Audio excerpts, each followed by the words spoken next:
vaccinated with AstraZeneca. Health authorities assure there's no need to be alarmed despite the suspension of its inoculation for those below 60 years old. Ivermectin has been granted a compassionate special permit by the FDA for one hospital. But a lawmaker and former health official believes it might just be political accommodation. More and more young adults are getting hit with severe COVID-19 infection. What is happy hypoxemia and how is it affecting young patients? Some local government units are pleading the Interior Department to extend the deadline for the distribution of aid. A health expert, meanwhile, suggests it should be done through home visits instead of queuing up. And aside from being vaccination sites, some universities and academic institutions are also being set up as temporary isolation and quarantine facilities.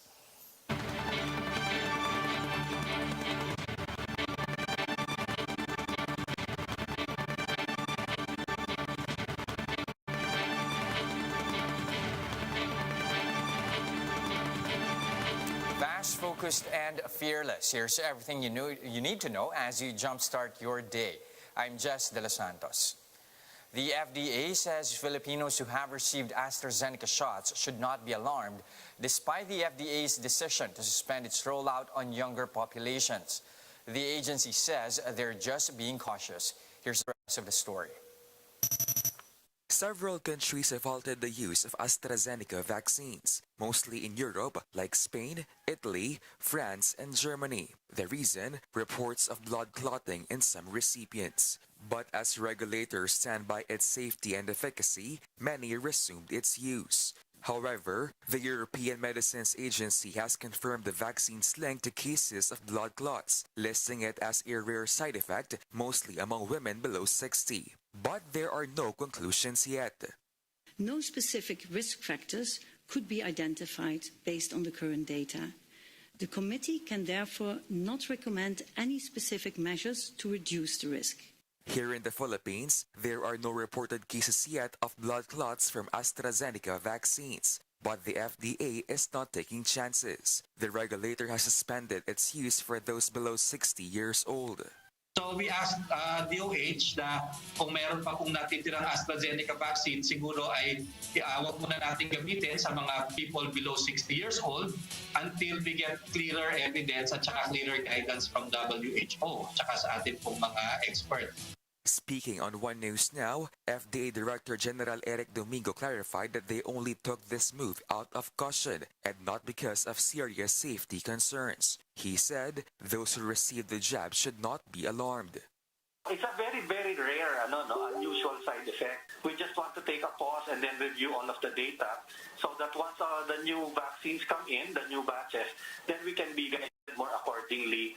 Infectious disease expert Dr. Benjamin Ko emphasized that the recommendation of the shot was merely suspended and not its outright use. Ko also believes that it will not take long before regulators ultimately decide on the matter. It did not say that it should not be used. So pending all other reviews, they're just suspending its recommended use in the younger population. The World Health Organization says experts and regulators are still studying data to come up with a clearer assessment. The WHO is confident that AstraZeneca's benefits outweighs its risks. We are confident that the benefits-to-risk assessment for the vaccine is largely still positive. The Food and Drug Administration clarifies that it is not allowing the general sale and use of Ivermectin as treatment for COVID-19. FDA Director General Eric Domingo explained that only hospitals with a compassionate use permit may use the antiparasitic drug on humans. Domingo adds that doctors who will use Ivermectin as part of his treatment plan for COVID-19 is liable for any adverse effects it may result towards their patient. Speaking on the big story, the official further explained the limitations of granting compassionate use permit. Hindi siya marketing authorization, no? I mean, they cannot sell it, no? You only give it to the list of patients. For example, if the hospital lists down 10 patients, then those 10 patients and how many tablets they need, yun lang yung kasama dun sa CSP. On the other hand, Iloilo 1st District Representative and former Health Chief Janet Garin calls FDA's decision a big joke. Garin says granting CSP to Ivermectin for just one hospital is more of a political accommodation than a medical decision. She adds that the FDA should only make decisions based on science, especially since the drug is intended for veterinary use only.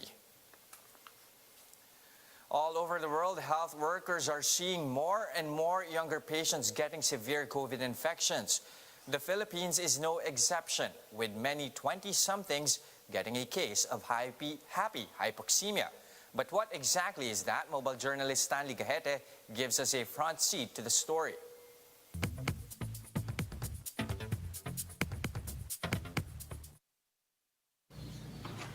25-year-old Rem and Javi is in isolation after testing positive for COVID-19. Sumasama na yung pakiramdam ko at the end of my shift. Nagkaroon ako kasi talaga ng lagnat at that day, yung first day ko. Lagnat and ubo and like mahinang pakiramdam. At the start of the pandemic, doctors initially thought that the disease affected mostly older adults, with the younger generation only getting a milder form of the disease. But experts are noticing a trend. The U.S. Centers for Disease Control said that in the U.S., people under 30 account for 20% of the COVID cases. In a study published by the Journal of American Medicine on 3,000 COVID patients, 21% of them ended up in intensive care. 10% were placed on a breathing machine, 2.7% died. The survey population was young, between 18 and 34 years old. In an interview with the chiefs, Philippine College of Physicians Vice President Maricar Limpin also noted this trend.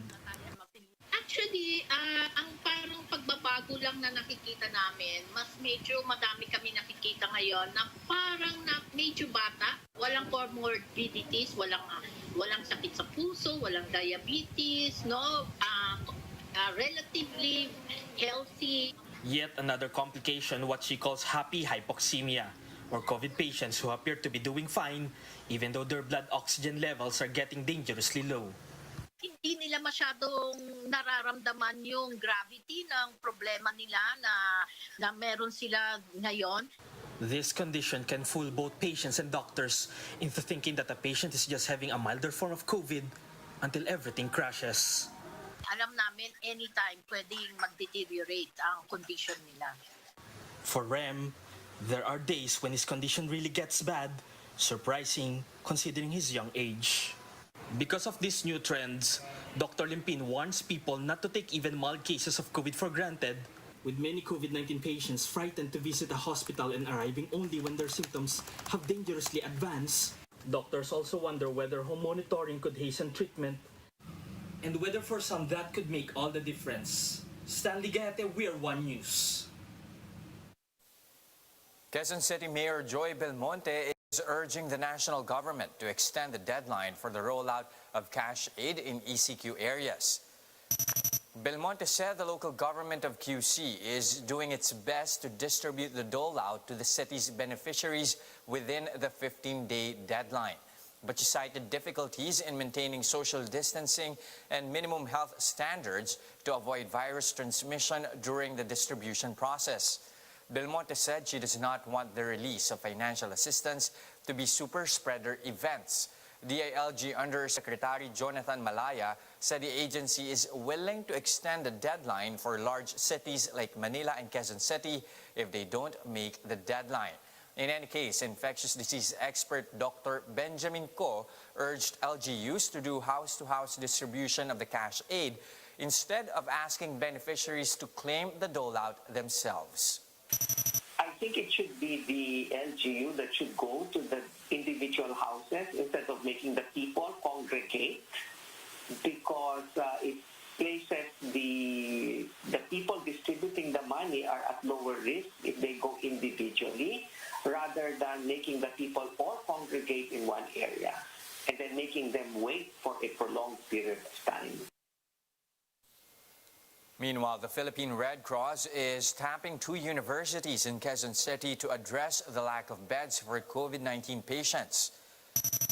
The Ateneo de Manila University has agreed to convert its junior high school building into a 32-room isolation facility for mild and asymptomatic cases. The institution targets opening this as early as next week. However, Ateneo officials will only allow entry to those referred by the city government and the PRC. This means that no walk-in patients will be allowed. Likewise, the University of the Philippines, Diliman, is also planning to convert more facilities into isolation centers. UPD started its Silungang Molave initiative in August to cater to members of the UP community. But with the help of the PRC, UP Diliman will convert the Kamya Residence Hall into a 96-room isolation facility. And that's how the day is shaping up to be. Join us later at 10 a.m. as we monitor the day's biggest stories from sunrise to sundown. You can also catch One News on Signal Play. Register for a free account now at www.signalplay.com and stream One News Live anytime, anywhere. I'm Jess De Los Santos. Mask on, wash hands, and stay safe, Philippines. We are One News.